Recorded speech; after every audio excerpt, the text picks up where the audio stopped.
Hello students, welcome to the IMB education. आज की इस वीडियो में हम करेंगे क्लास 11th बायोलॉजी का चैप्टर 2 बायोलॉजिकल क्लासिफिकेशन, जहां पर हम वो इंपॉर्टेंट टॉपिक्स करेंगे जहां से लास्ट 10 ईयर्स के अंदर क्वेश्चन आ चुके हैं। अगर आपको ये चैप्टर डिटेल के अंदर करना है तो आपको आई बटन में प्लेलिस्ट का लिंक मिल जाएगा, जहां पर हमने इस चैप्टर को एनसीईआरटी से पूरा डिटेल में करवाया है। साथ में नीट के प्रीवियस ईयर्स क्वेश्चन भी वो टॉपिक वाइज करवाए हैं। तो चलिए स्टार्ट करते हैं। यहाँ पर पहले थोड़ा सा हम इंट्रोडक्शन ले लेते हैं। तो सबसे पहले जो क्लासिफिकेशन ट्राई किया था वो एरिस्टोटल साइंटिस्ट थे, जिन्होंने सबसे पहले अटेम्प्ट किया था क्लासिफिकेशन करना ऑर्गेनिजम्स का। उसके बाद आए थे लिनस ने जो वो 2 किंगडम सिस्टम दिया था, plant kingdom system and animal kingdom system. उसके बाद जो एनसीईआरटी के अंदर डायरेक्ट जो है वो आर.एच. विटेकर आते हैं, उन्होंने जो वो 5 किंगडम सिस्टम दिया था। आर.एच. विटेकर कब आए थे? 1969 में। उन्होंने 5 किंगडम कौन सा दिया था? Monera, protista, fungi, Plantae and animalia. Okay, अभी जो है वो टोटल जो है वो 6 किंगडम सिस्टम बन चुका है। जो आपका मोनेरा किंगडम सिस्टम है उसको डिवाइड कर चुके हैं आर्ची और यू बैक्टीरिया के अंदर। इसके अलावा आपके प्रोटिस्टा, फंजाई, प्लांटी और एनिमिलिया एज यूजुअल है। तो अब जो है वो 6 किंगडम सिस्टम तक हो चुका है। ओके, अब जो आपका किंगडम मोनेरा है, यहाँ तक जो है वो ज़्यादा नीट में क्वेश्चन नहीं आए हैं। आपके मेन जो नीट के अंदर क्वेश्चन स्टार्ट होते हैं वो आपके आर्ची बैक्टीरिया से स्टार्ट होते हैं, क्योंकि यहाँ पर देखिए आर्ची बैक्टीरिया से आपके नीट 2013 में, 14 में, 16 में और 17 में क्वेश्चन आ चुके हैं, तो काफ़ी इंपॉर्टेंट है। ओके, सबसे पहले बात कर लेते हैं कि ये जो मेंबर्स है ये किसके हैं? मोनेरा किंगडम सिस्टम के। और यहाँ पर जो बैक्टीरिया ही सबसे ज़्यादा पाए जाते हैं। तो लिखा हुआ देखिए archaebacteria, these bacteria special since they live in some of the मार्स हार्स हैबिटेट। तो यहाँ पर जो आर्ची बैक्टीरिया है वो स्पेशल क्यों है? क्योंकि वो ऐसे ऐसे हैबिटेट में मिलती है, हार्स हैबिटेट में, जहाँ पे शायद ही कोई अदर ऑर्गेनिज्म जो सर्वाइव कर पाए। कैसे? For example extreme salty areas के अंदर मिलते हैं, जिनके बोलते हैं हम हेलोफाइल्स। हॉट स्प्रिंग में मिल जाते हैं, जिन्हें हम बोलते हैं थर्मो एसिडोफाइल्स। मार्सी एरियाज में मिल सकते हैं, जिन्हें हम बोलते हैं मिथेनोजेंस। तो यहाँ पे आपका नीट 2016-17 में क्वेश्चन आ चुका है।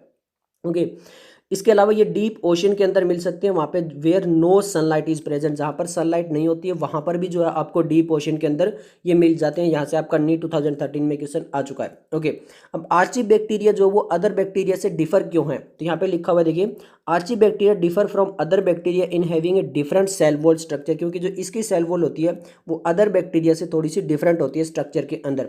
And this feature is responsible for their survival in extreme condition. और ये जो आपके हेलोफाइल, थर्मोएसिडोफाइल, मिथेनोजेंस होते हैं, इसी सेल वॉल की वजह से जो वो अलग अलग जो कंडीशन होती है उसके अंदर वो सर्वाइव कर सकते हैं। ओके, अब हम बात कर लेते हैं यहाँ पे देखिए मिथेनोजेंस की।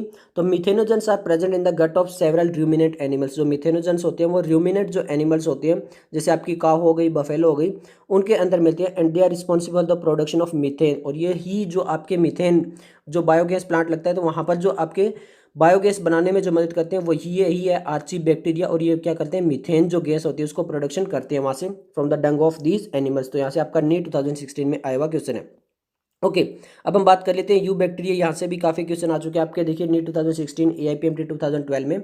सबसे पहले यू बैक्टीरिया जो होते हैं उन्हीं को हम बोलते हैं ट्रू बैक्टीरिया। ने आपसे पूछ लिया कि ट्रू बैक्टीरिया किनको बोला जाता है, तो वो है आपके यू बैक्टीरिया को ही बोला जाता है। यहाँ पे सेल वॉल प्रेजेंट होती है रिजिड, और अगर मोटाइल है तो यहाँ पे फ्लैजिला भी प्रेजेंट होती है। यहाँ पे एक डायग्राम दिया हुआ है ब्लू ग्रीन एल्गी का, नोस्टॉक का। यहाँ पे देखिए हेट्रोसिस्ट होती है, ये नाइट्रोजन फिक्सेशन में मदद करती है, और इसके बाहर जो होती है वो म्यूसिलेजिनस कवरिंग होती है। इसके बारे में भी हम डिटेल में आगे बात करेंगे। तो यहाँ पे हम बात कर रहे थे, सबसे पहले देखिए एआईपीएमटी 2012 के अंदर क्वेश्चन आया हुआ आपका साइनोबैक्टीरिया से, जिसी की बात की थी हमने ब्लू ग्रीन एल्गी। जो साइनोबैक्टीरिया होते हैं उसको हम बोलते हैं ब्लू ग्रीन एल्गी, BGA उसको बोला जाता है। ओके, और इसके पास होता है क्लोरोफिल ए, जो कि सिमिलर है ग्रीन प्लांट से, जिसकी वजह से ये फोटोसिंथेसिस ऑटोट्रोप होते हैं। तो याद रखना जो आपके साइनोबैक्टीरिया वो एल्गी ही है, तो उनके पास जो वो वाला क्लोरोफिल होता है जो हायर प्लांट्स के पास होता है। अब क्लोरोफिल भी अलग अलग टाइप के होते हैं, ABCD ऐसे करके। तो इनके पास क्लोरोफिल ए भी प्रेजेंट होता है, जो कि ग्रीन प्लांट्स के पास होता है। तो वहाँ पे एआईपीएमटी 2012 में क्वेश्चन आ चुका है। यहाँ से एक और क्वेश्चन आ चुका है 2012 में ही। Some can fix atmospheric nitrogen in specialised cells called heterocyst the like nostoc and anabaena. अभी आपको डायग्राम में मैंने बताया था कि हेट्रोसिस्ट होते हैं इनके पास, जिसकी वजह से ये नाइट्रोजन फिक्सेशन कर सकते हैं। तो यहाँ पर जो है वो कुछ एक ऐसे होते हैं जिनके पास स्पेशलाइज सेल होते हैं, जिनको बोलते हैं हेट्रोसिस्ट, जैसे नोस्टॉक और एनाबेना। ओके, अब हम बात कर लेते हैं यहाँ पे देखिए हेट्रोट्रोपिक बैक्टीरिया होते हैं, और हेट्रोट्रोपिक बैक्टीरिया से यहाँ पे आपका नीट 2016 में क्वेश्चन आ चुका है। तो जो आपके बैक्टीरिया वो कुछ पैथोजेंस भी होते हैं, यानी वो डिजीज कोज भी करते हैं। यहाँ पे लिखा है देखिए chlorella, typhoid, tetanus, citrus cancer जो है वो वेल नोन डिजीज है, जो कि अलग अलग बैक्टीरिया करवाते हैं। ओके, अब हम बात कर लेते हैं माइकोप्लाज्मा की। तो माइकोप्लाज्मा से भी जो आपका नीट 2015 और 17 में क्वेश्चन आ चुका है, तो काफ़ी इंपॉर्टेंट है। माइकोप्लाज्मा क्या है आपके, माइकोप्लाज्मा ऑर्गेनिज्म दैट कंप्लीटली लेके सेल वॉल। अभी हमने देखा था यू बैक्टीरिया के अंदर भी सेल वॉल होती है, अच्छी बैक्टीरिया के अंदर भी, बट जो माइकोप्लाज्मा होती है उनके अंदर हमें सेल वॉल देखने को नहीं मिलती है। तो इंपॉर्टेंट है, मोनेरा किंगडम के अंदर माइकोप्लाज्मा के सेल अंदर सेल वॉल देखने को नहीं मिलती है। इसके अलावा दिया था स्मॉलेस्ट लिविंग सेल, ये सबसे स्मॉलेस्ट लिविंग सेल होते हैं जो कि कैन सर्वाइव विदाउट ऑक्सीजन, जो कि बिना ऑक्सीजन के भी सर्वाइव कर सकते हैं। ओके, विदाउट ऑक्सीजन भी जो वो सर्वाइव कर सकते हैं। बट मोस्टली जो आपके माइकोप्लाज्मा होते हैं वो पैथोजेनिक होते हैं, यानी जो वो डिजीज कोज करते हैं एनिमल्स और प्लांट्स के अंदर। ओके, अब हम बात कर लेते हैं किंगडम प्रोटिस्टा। यहाँ से भी काफ़ी क्वेश्चन आ चुके हैं। ओके, यहाँ पर थोड़ा सा जो नीट 2017 नहीं है, ये याद रखना, नीट 2016 है, थोड़ा सा जो वो प्रिंटिंग मिस्टेक हो गई थी। तो यहाँ पे देखिए किंगडम प्रोटिस्टा, किंगडम प्रोटिस्टा से सबसे पहले AIPMT 2010 और 16 में क्वेश्चन आ चुका है। तो यहाँ पे देखिए ऑल सिंगल सेल्ड यूकैरियोटिक, यानी जो भी सिंगल सेल और यूकैरियोटिक है वो सभी के सभी किसके अंदर आते हैं, किंगडम प्रोटिस्टा के अंदर आते हैं। अब किंगडम प्रोटिस्टा भी आगे जो फर्दर डिवाइड हो चुका है 5 क्लास के अंदर, देखिए क्रिसोफाइट, डाइनोफ्लैजिलेट्स, यूग्लिनोइड्स, स्लाइमोड्स एंड प्रोटोजोआ। यहाँ से नीट 2017 नहीं 16 के अंदर जो वो क्वेश्चन आ चुके हैं। तो ये याद रखना कि ये पूछा गया कि कितनी क्लास में डिवाइड हुआ था। क्रिसोफाइट, डाइनोफ्लैजिलेट, यूग्लिनोइड, स्लाइमोड, प्रोटोजोन 5 क्लास के अंदर ये फर्दर डिवाइड हुआ है। अब हम बात कर लेते हैं क्राइसोफाइट से, और क्राइसोफाइट देखिए भर भर के क्वेश्चन आए आपके। यहाँ पे आप बात कर सकते हो 15 में, 16 में, 18 में। ओके, इतने सारे क्वेश्चन यहाँ पे आ चुके हैं। तो बात करते हैं सबसे पहले क्राइसोफाइट्स होते क्या हैं। तो यहाँ पे देखिए include diatoms and golden algae. यहाँ पे जो क्राइसोफाइट्स होते हैं इनको हम डाई एटम्स इनके अंदर आते हैं, या फिर आप बोल सकते हो गोल्डन एल्गी भी, जिसे हम डेस्माइड भी बोलते हैं। ओके, इसके अलावा ये जो found in fresh water as well as marine water, यानी फ्रेश वाटर में भी मिल सकते हैं आपको और मेराइन वाटर के अंदर भी मिल सकते हैं। Microscopic and float passively in water currents, बहुत ही छोटे होते हैं, माइक्रोस्कोपिक होते हैं क्योंकि यूनिसेल्युलर है, और पैसिवली मूवमेंट करते हैं, यानी कोई भी एनर्जी जो उसका यूज़ नहीं करते हैं ये अपनी मूवमेंट के लिए। वाटर करंट जिधर जा रहा है उधर ही चले जाते हैं, इनको बोलते हैं plankton. Most of them photosynthetic, और ज़्यादातर जो वो फोटोसिंथेसिस होते हैं तो आप बोल सकते हो फाइटोप्लैंक्टन। ओके, उसके बाद देखिए in diatoms the cell wall form two thin overlapping, इनकी जो सेल वॉल होती है वो टू थिन ओवरलैपिंग बना लेती है। Which fit together as in the soap box, like जैसे सोप बॉक्स होता है कुछ वैसे ही। The walls are embedded with silica, जो ये इनकी सेल वॉल होती है जो थिन ओवरलैपिंग बनाती है, इसके बीच में जो वो सिलिका एम्बेडेड हो जाती है। दस द वॉल आर इनडिस्ट्रक्टिबल, और इसी वजह से इनकी सेल वॉल जो होती है वो जल्दी से टूटती नहीं है, इनडिस्ट्रक्टिबल हो जाती है। हम सभी पढ़ लेते हैं क्योंकि काफ़ी इंपॉर्टेंट है, बहुत बार क्वेश्चन है। तो diatoms have left behind large amount of cell wall deposit in their habitats, जब यहाँ से ये एक जगह रहते हैं तो वहाँ पे उनकी सेल वॉल जो वो धीरे धीरे, क्योंकि उनकी तो डेथ हो जाती है फिर यूनिसेलुलर की, तो वहाँ पर जो वो सेल वॉल का डिपोजिशन उनके हैबिटेट में बहुत ज़्यादा होता रहता है। This accumulate over billion of year refer to as diatomaceous earth, और ये कई बिलियन ईयर से अगर वहीं पे रह रहे हैं तो वहाँ पे जो वो अर्थ है वो कैसे दिखने लगती है, डाई एटोमेशियस अर्थ, क्योंकि इनको बोलते जाता है डाई एटम्स इसीलिए। अब क्योंकि being ग्रेडी this soil is used in polishing filtration of oil and syrup, तो यहाँ पर जो ये जो सॉइल होती है जिसे हम बोलते हैं डाईएटमेशियस अर्थ जो हो जाती है, ये काफ़ी जगह यूज होती है, जैसे पॉलिशिंग में, फिल्ट्रेशन ऑफ ऑयल या सिरप को फिल्टर करने के अंदर भी। और diatoms are the chief producer in the ocean, अगर ओशन के अंदर चीफ प्रोड्यूसर की बात करें तो वो कौन होते हैं, आपके डाईएटम्स होते हैं। नीट 2018 में आया हुआ क्वेश्चन है तो काफ़ी इंपॉर्टेंट हो जाता है। ओके, अब हम बात कर रहे थे यहाँ पे सेकंड जो हमारा डाइनोफ्लैजिलेट्स, यहाँ पे आपका AIPMT 2008 में क्वेश्चन आया हुआ है। तो यहाँ पे ये अलग अलग टाइप के होते हैं, देखिए मोस्टली मेराइन एंड फोटोसिंथेटिक होते हैं, appears yellow, green, brown, blue, red depending on their main pigment present in them. तो ये अलग अलग कलर के हो सकते हैं, येलो भी हो सकते हैं, ग्रीन, ब्राउन, ब्लू, रेड भी हो सकते हैं। ये देखा जाता है कि मेन पिगमेंट उनके अंदर कौन सा है। तो यहाँ पे एक रेड कलर होता है, देखिए रेड डाइनोफ्लैजिलेट, जो रेड कलर के डाइनोफ्लैजिलेट होते हैं उनको बोलते हैं गोनिलेक्स। एग्जाम्पल देने ने gonyaulax undergo such rapid multiplication that they make the sea appear red red tides. तो ये इतने ज़्यादा मल्टीप्लाई हो जाते हैं कि यहाँ पे जो सी है वो एक तरह से रेड अपीयर होता है। वो जब इतना जल्दी डिवाइड होते हैं तो वहाँ पे वो टॉक्सिन रिलीज करते हैं। तो toxin release by such large numbers में even kill other marine animals such as fishes, और उसकी वजह से इतना ज़्यादा टॉक्सिन हो जाता है कि अदर एनिमल्स जो उनकी डेथ भी हो सकती है लाइक फिशेज। अब हम बात कर लेते हैं यूग्लिनोइड्स। तो यूग्लिनोइड्स से भी आपका आया हुआ क्वेश्चन है नीट 2015 के अंदर, तो काफ़ी इंपॉर्टेंट हो जाता है। अब जो ये ऑर्गेनिज्म होते हैं वो मोस्टली फ्रेश वाटर के अंदर मिलते हैं, और स्टेगनेंट वाटर यानी जो पानी रुका हुआ होता है उसके अंदर ज़्यादातर देखने को मिलते हैं। अब यहाँ पे देखिए ये फोटोसिंथेटिक भी हो सकते हैं और नॉन फोटोसिंथेटिक, दोनों तरह से हो सकते हैं। तो देखिए photosynthetic in the presence of sunlight, when deprived of sunlight they behave like heterotroph by pretending on their smaller organism. अगर वहाँ पर सनलाइट है तो जो आपके यूग्लिनोइड्स है वो फोटोसिंथेसिस होंगे, यानी अपना फूड खुद सिंथेसाइज कर लेंगे। अगर वहाँ पे सनलाइट नहीं है तो वो हेट्रोट्रोप की तरह जो वर्क करेंगे, और जो स्मॉल ऑर्गेनिज्म है उनको जो है वो फीड करेंगे। ओके। अब हम बात कर लेते हैं आपके प्रोटोजोन्स। तो प्रोटोजोन्स जो होते हैं वो 4 टाइप्स के होते हैं, एमोइबॉइड, फ्लैजिलेटेड, सीलिएटेड और स्पोरोजोन्स। यहाँ से आपके नीट 2018-19 में क्वेश्चन आ चुके हैं। सबसे पहले बात कर लेते हैं एमोइबॉइड प्रोटोजोन्स। एमोइबॉइड प्रोटोजोन्स क्या होते हैं, जो कि फ्रेश वाटर के अंदर भी रह सकते हैं, सी वाटर के अंदर और मॉइस्ट सॉइल के अंदर भी रह सकते हैं। अब ये जो है they move and capture there pray by putting out pseudopodia यानी फॉल्स वीट। तो यहाँ पर जो एमोइबॉइड प्रोटोजोन्स होते हैं जिनके अंदर आपका अमीबा भी आता है, तो यहाँ पर ये जो अपना मूवमेंट करते हैं, लोकोमोशन करते हैं या फिर अपना प्रे को कैप्चर करते हैं, तो वो किसके द्वारा करते हैं, सूडोपोडिया के द्वारा करते हैं, जिनको हम फॉल्स वीट भी बोलते हैं। तो यहाँ पे आपका नीट 2018 में आया हुआ क्वेश्चन है। फ्लैजिलेटेड प्रोटोजोन से आपका एआईपीएमटी 2016 में आया क्वेश्चन है। देखिए, the parasite form cause disease such as sleeping sickness, example है ट्रिप्नोसोमा। तो यहाँ पर जो फ्लैजिलेटेड प्रोटोजोन्स होते हैं वो डिजीज कोज करते हैं स्लीपिंग सिकनेस, एग्जांपल इन्होंने दिया है ट्रिप्नोसोमा, यानी ट्रिप्नोसोमा आपको स्लीपिंग सिकनेस जो कर सकती है। अब हम बात कर लेते हैं सीलिएटेड प्रोटोजोन्स, और यहाँ से आपका नीट 2018 में क्वेश्चन आया हुआ है। तो यहाँ पे देखिए, there are different form of other protozoans on the basis of 2 nuclei. तो ये जो आपके प्रोटोजोन्स होते हैं, ओके, ये अदर प्रोटोजोन से कैसे डिफरेंट होते हैं, यहाँ पर इसलिए डिफरेंट होते हैं क्योंकि इनके पास जो वो 2 न्यूक्लियाई मिलती है, 2 न्यूक्लियस मिलती है, एक मैक्रो एंड एक माइक्रो। मैक्रो न्यूक्लियस जो होती है वो मेटाबॉलिज्म को कंट्रोल करती है, जो माइक्रो होती है वो रिप्रोडक्शन के अंदर जो है वो पार्टिसिपेट करती है। ओके, अब हम बात कर लेते हैं किंगडम फंजाई की। तो यहाँ पे देखिए, किंगडम फंजाई से भी बहुत सारे क्वेश्चन आए हुए हैं। सबसे बात कर लेते हैं किंगडम फंजाई होते हैं क्या है। तो किंगडम फंजाई जो होंगे वो मेनली जो वो हेट्रोट्रोपिक ऑर्गेनिजम्स होते हैं। मोस्टली जो आपको मिलेंगे वो कैसे मिलेंगे, हेट्रोट्रोपिक ऑर्गेनिजम्स आपको देखने को मिलेंगे। यूनिसेलुलर भी हो सकते हैं, जैसे आपका ईस्ट जो कि जिससे कि ब्रेड एंड बियर बनती है। कुछ जो डिजीज कोज भी कर सकते हैं प्लांट्स और एनिमल्स के अंदर, जैसे wheat rust causing Puccinia, Puccinia जो वीट रस्ट कोज करता है। इसके अलावा कुछ एंटीबायोटिक्स बनाने में भी मदद कर सकते हैं, जैसे आपका पेनिसिलियम। ओके, ये जो है वो एयर, वाटर, सॉइल और एनिमल्स और प्लांट्स कहीं पर भी देखने को मिल जाते हैं, और ज़्यादातर ये जो ग्रो करते हैं वो वार्म और ह्यूमिड प्लेस के अंदर ग्रो करते हैं। अब यहाँ पे देखिए, आपका नीट 2019 में क्वेश्चन आया हुआ है, with the exception of east. East जो है वो एक यूनिसेलुलर है, फंजाई आर फिलामेंटस, यानी बाकी जितने भी फंजाई होती है वो फिलामेंटस होती है, बट ईस्ट आपकी यूनिसेलुलर है। Their bodies consist of long slender thread like structure called hippie. तो इनकी बॉडी के ऊपर लॉन्ग थ्रेड लाइक स्ट्रक्चर होते हैं जिसको बोलते हैं hyphae. The network of hyphae is known as mycelium. और बहुत सारे अगर हिपी एक साथ इकट्ठे हो जाते हैं वो पूरा एक नेटवर्क बना लेते हैं, उसको बोलते हैं माइसिलियम। तो यहाँ पे आपका नीट 2019 में क्वेश्चन आया हुआ तो काफी इंपॉर्टेंट हो जाता है। ओके, यहाँ पे आपका नीट 2016 में भी आया है, cell wall of fungi are composed of chitin and polysaccharide. तो यहाँ पर देखिए, क्योंकि प्लांट और फंजाई के अंदर मेन डिफरेंस यही है कि इनकी सेल वॉल जो होती है वो अलग अलग कंपोजिशन से बनती है। तो जहाँ पे फंजाई की जो सेल वॉल होती है वो काइटिन और पॉलीसेकेराइड से बनती है। ओके, अब यहाँ पे आपका नीट 2019 में एक और क्वेश्चन भी आया हुआ है। यहाँ पर देखिए, अलग अलग टाइप हो सकते हैं, सेप्रोफाइट, पैरासाइट हो सकते हैं, या फिर सिम्बायोटिक फॉर्म के अंदर भी रह सकते हैं आपकी फंजाई। तो देखिए, mostly absorb soluble organic matter from dead substrate and hence are called saprophyte. यानी अगर वो डेड मटेरियल जो है उसके ऊपर अपना फीडिंग कर रही है तो उसको बोलते हैं हम सेप्रोफाइट।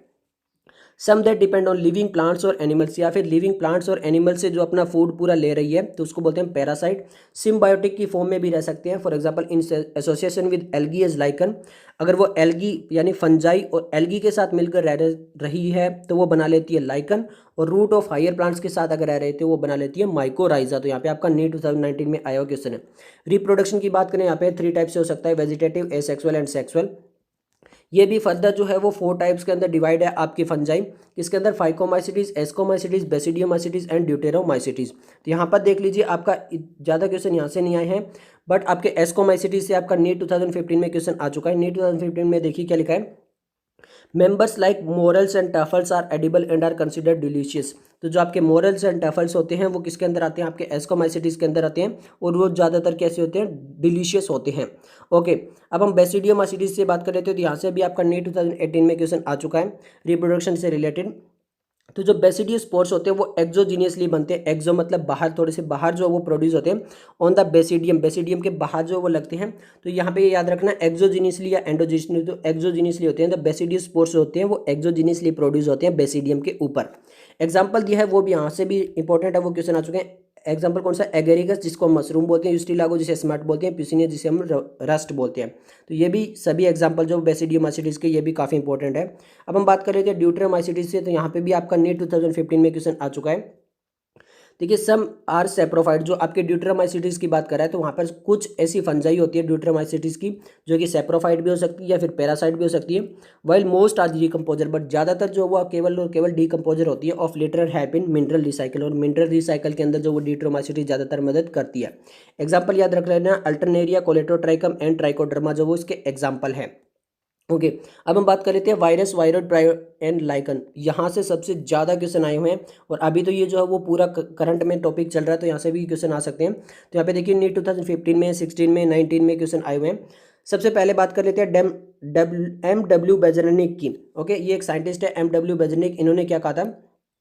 सबसे पहले तो यहाँ पे ये याद रखना, नेम वायरस, जो वायरस नेम है उसका मतलब क्या होता है? उसका मतलब होता है वेनम या फिर पॉइजनस फ्लूइड, यानी जहरीला। ओके, जो फ्लूइड होता है उसको बोलते हैं वायरस। और ये नाम किसने दिया था? डिमिट्री इवोन्स्की ने नाम दिया था। कब दिया था? 1892 में। तो सबसे पहले तो ये याद रखना, 3 साइंटिस्ट आते हैं, तीनों साइंटिस्ट ही हम पढ़ लेते हैं। सेकंड साइंटिस्ट आते हैं आपके MW बेजरनिक। ये आए थे आपके 1898 में। इन्होंने क्या कहा? Demonstrate that the extract of the infected plants और tobacco could cause infection in healthy plants and call the fluid as contagium vivum fluidum, that is infectious living fluid. इन्होंने ये कहा कि अगर कोई वायरस से इन्फेक्ट हो जाता है, कोई प्लांट्स जैसे टोबैको प्लांट्स, तो वहाँ से जो है वो फ्लूइड जो निकलता है, ओके, वो दूसरे जो हेल्दी प्लांट्स हैं उनको भी इन्फेक्ट कर सकता है। तो इसलिए इन्होंने कहा कि जो वो फ्लूइड आ रहा है, क्योंकि उसके अंदर वायरस है, तो वहाँ पे वो जो फ्लूइड आ रहा है वो भी जो है वो कंटेजियम फ्लूइड है, कंटेजियम वाइवम फ्लूइड है, यानी वो इन्फेक्टियस फ्लूइड है, वो अदर जो हेल्दी प्लांट्स या एनिमल्स हैं उनको भी इन्फेक्ट कर सकता है। ये इन्होंने बताया था। उसके बाद जहाँ पे थर्ड साइंटिस्ट आते हैं आपके WM स्टैनले। ये कब आए थे? आपके 1935 में। इन्होंने क्या? That virus could be crystallise, जो वायरस होते हैं वो क्रिस्टलाइज्ड भी हो सकते हैं, and crystal consist of largely of protein. और ये ज़्यादातर जो क्रिस्टल होता है वो किससे बनता है? प्रोटीन से बनता है। अब यहाँ पे देखिए नीट 2016 और 19 में क्वेश्चन आया हुआ है। सबसे पहले हमें ये याद रखना चाहिए, they are inert outside their specific host. अगर वो होस्ट के अंदर नहीं है वायरस, तो वो कैसे हो जाते हैं? इनर्ट हो जाते हैं। ओके, यानी इनएक्टिव हो जाते हैं। वायरस जो होते हैं वो ऑब्लिगेट पैरासाइट होते हैं। सबसे इंपॉर्टेंट याद रखना, वायरस कैसे होते हैं? ऑब्लिगेट पैरासाइट होते हैं। Genetic material could be either DNA और RNA, जो इनके अंदर या तो DNA मिलेगा या RNA मिलेगा। ऐसा नहीं है कि एक ही जो वायरस है उसके अंदर DNA RNA दोनों मिल जाए, नहीं। कोई एक वायरस के अंदर RNA है, किसी एक वायरस के अंदर DNA भी हो सकता है। तो no virus could contain both DNA और RNA। कोई भी ऐसा वायरस नहीं है जिसके पास DNA और RNA दोनों मिले। अगर लिखा है virus is a nucleo protein and the genetic material is infectious. तो वायरस जो होता है वो न्यूक्लियो प्रोटीन होता है, यानी बाहर का जो स्ट्रक्चर होता है वो प्रोटीन से होता है, बट जो उसका जेनेटिक मटेरियल होता है वो होता है इन्फेक्शन। तो जो इन्फेक्शन कोज करता है वो प्रोटीन नहीं, जो कि आपका जेनेटिक मटेरियल या फिर DNA या फिर RNA, वो जो है वो इन्फेक्शन कोज करता है। ओके, अब यहाँ पे देखिए आपका नीट 2014 में, 15 में और AIPMT 2010 में भी आपसे क्वेश्चन आ चुके हैं। सबसे पहले जो प्रोटीन कोट होता है, हमने बात की थी कि जो बाहर जो प्रोटीन कोट होता है उसको क्या बोलते हैं? Protein coat called capsid. तो उस प्रोटीन कोट को क्या बोलते हैं? कैप्सिड बोलते हैं। वो छोटे छोटे सब यूनिट से मिलकर बनता है, स्मॉल सब यूनिट कॉल्ड कैप्सोमर, यानी बहुत सारे कैप्सोमर जो वो बनाते हैं capsid and protect the nucleic acid. अंदर जो न्यूक्लिक एसिड होता है आपका, जो जेनेटिक मटेरियल होता है, उसको प्रोटेक्ट करते हैं। कैप्सोमर आर अरेंज्ड इन हेलिकली और पॉलीहेड्रल ज्योमेट्रिक फॉर्म। जो आपके कैप्सोमर्स होते हैं वो हेलिकल की फॉर्म में भी हो सकते हैं और पॉलीहेड्रल ज्योमेट्रिक की फॉर्म में भी हो सकते हैं। इसके अलावा वायरस जो वो कुछ अलग अलग डिजीज कोज करते हैं। तो यहाँ पे नीट 2015 में आया क्वेश्चन है, देख लीजिए। एनिमल्स के अंदर बात करते हैं तो यहाँ पे देखिए mumps, small pox, herpes, influenza, AIDS वगैरह जो है वो वायरस से होते हैं। प्लांट्स के अंदर बात करें तो यहाँ पे देखिए the symptom can be mosaic formation, leaf rolling, curling, yellowing and vein clearing, dwarfing, stunt growth, tobacco mosaic virus etcetera जो है वो भी जो है वो प्लांट्स के अंदर हमें डिजीज देखने को मिल जाती है। अब हम बात कर लेते हैं वायरॉइड से। आप खुद देख सकते हो वायरॉइड कितना इंपॉर्टेंट टॉपिक्स है। यहाँ पे आपका AIPMT 2009 में, फिर नीट 2015, 16, 17 और 19। तो बहुत ही इंपॉर्टेंट है, सभी लाइनें हम अच्छे से पढ़ लेते हैं वायरॉइड्स की। सबसे पहले बात करते हैं इन 1971 के अंदर एक साइंटिस्ट थे T.O. डाइनियर, और उन्होंने डिस्कवर किया था new infectious agent that was smaller than virus, यानी एक ऐसा जो है वो इन्फेक्शन करने वाला एजेंट था जो कि वायरस से भी छोटा था। उसको नाम दिया गया viroids and cause potato spindle tuber disease. और ये जो डिजीज कोज करता है वो कौन सी है? पोटैटो स्पिंडल ट्यूबर डिजीज जो है वो किसके द्वारा कोज की जाती है? वायरस के द्वारा कोज की जाती है। और डिस्कवरी किसने की थी? T.O. डाइनियर ने की थी 1971 में। It was found to be free RNA। यहाँ पर जो देखिए जो जेनेटिक मेटेरियल होता है वो फ्री RNA होता है। It lack the protein coat. यहाँ पर जो वायरस के बाहर जो प्रोटीन कोट होती है, यहाँ पर ऐसा कुछ भी नहीं होता, यहाँ पे कोई भी प्रोटीन कोट नहीं होती है। That found in virus, hence the name viroid, और इसीलिए इसका नाम दे दिया गया viroid. The RNA of the viroid was of low molecular weight. और जहाँ पे जो RNA होता है उसका molecular weight as compare to virus जो वो थोड़ा सा लो होता है। ओके, उसके बाद हम बात कर लेते हैं प्रायोन्स की। प्रायोन्स से भी आपका नीट 2019 में क्वेश्चन आ चुका है। प्रायोन्स क्या होता है? देखिए, in modern medicine certain infectious neurological disease were found to be transmitted by the agent consist of abnormally folded protein. यानी यहाँ पर जो है वो केवल प्रोटीन होती हैं, जो एबनॉर्मली फोल्डेड प्रोटीन होती है वो जो है वो अलग अलग डिजीज कॉज करती है, उनको हम बोलते हैं prions. Okay, the agent was smaller in size to virus called prions, और ये जो है वो भी वायरस से जो वो काफ़ी छोटे होते हैं और इनको बोलते हैं क्या, प्रायोन्स हम बोलते हैं। ओके, उसके बाद आ जाता है आपका लाइकन। लाइकन क्या होता है, सिम्बायोटिक एसोसिएशन होता है किस किस के बीच में, एल्गी और फंजाई के बीच में। जो एल्गी होती है उसको फाइकोबायोंट बोलते हैं। ओके, और जो आपकी फंजाई होती है उसको माइकोबायोंट बोलते हैं। एल्गी जो होती है वो फोटोसिंथेसिस करती है, और फंजाई जो होती है वो अदर मिनरल्स जो उनको एब्जॉर्ब करके प्रोवाइड करती है एल्गी को। ओके, और lichens are very good pollutant indicators, ये याद रखना। लाइकन जो होते हैं जहाँ पर पॉल्यूशन होता है वहाँ पर ये ग्रो नहीं कर सकते हैं, तो जहाँ पे कम पॉल्यूशन होता है वहाँ पे ये लाइकन ग्रो करते हैं। They do not grow in polluted areas. तो ये सब कुछ था इस चैप्टर के लिए। अगर आपको ये वीडियो पसंद आए तो लाइक कीजिए, दोस्तों के साथ शेयर कीजिए। मिलते हैं जल्दी नेक्स्ट वीडियो के साथ, तब तक के लिए धन्यवाद।